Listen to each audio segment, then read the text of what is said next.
সত্যি তোমরা খুব ভালো গো, আমার এত সাহায্য করছো।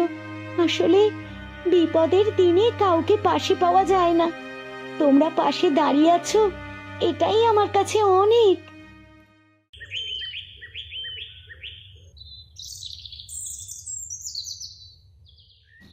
তোমার সাথে এবার আমি সারাটা জীবন কাটাবো, তুমি আমায় ছেড়ে যাবে না তো?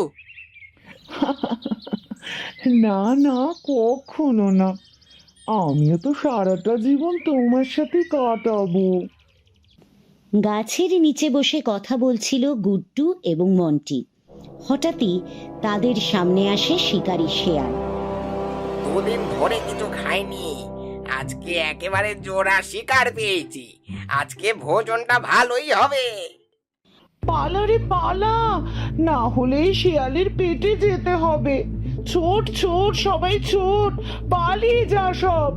চাচা, আপন প্রাণ বাঁচা। এটা তোর জীবন সঙ্গী, বিপদের সময় ছেড়ে চলে গেল। কিরকম জীবন সঙ্গী বেঁচেছিস রে? তোকে দেখেও আমার মায়া লাগছে, আর মায়া বাড়িয়ে লাভ নেই, তোকে খেয়ে ফেলি। সত্যি আমার নিজের প্রতি ঘৃণা চলে এসেছে। আমি আমার মাকে ছেড়ে দিয়ে এর সাথে এলাম, নিশ্চয়ই মা খুব কষ্ট পাচ্ছে। শিয়াল ভাই, তুমি তুমি একবার আমাকে মায়ের কাছে যেতে দাও। হ্যাঁ, সবাইকে ছেড়ে দিলে আমি খাবো কি? আমি তোকে বাগে ফেলছি, আর ছাড়ছি না। তোকে আমি আমার পেটে ভরবো, তুই যাই বলিস আমি আর শুনছি না। আয় রে আয়, শুধু শুধু আমাকে আর দৌড় করাস না। দৌড়ালে তুই হারবি, তার থেকে আমার কাছে চলে আয়। ঠিক এমন সময় পিছন থেকে একটা লাঠির বাড়ি পড়ে শেয়ালের পিঠে। শেয়াল কিছু বুঝতে পারে না। শেয়াল ঘুরে দাঁড়াতেই দেখে হাঁস মুরগি সব একসাথে মিলেমিশে গেছে। তুই আমাকে লাঠির বাড়ি মারবি? আজকে তো তোরা সকলে মরবি, এক এককে ধরে মারবো। আয় না দেখি কে কাকে মারে, আমিও দেখছি। আমার সন্তানকে খেতে যাচ্ছিলিস তাই তো? বন্ধুরা সকলে মিলে মারো। আমাকে ছেড়ে দাও, আমাকে ছেড়ে দাও, বড্ড বেশি লাগছে, ব্যথা লাগছে।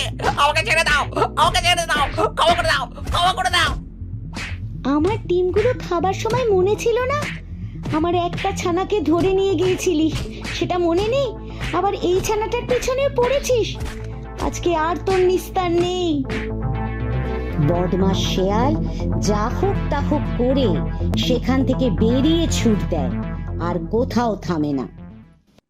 মা, আমাকে ক্ষমা করে দাও, আমি অনেক বড় ভুল করে ফেলেছি।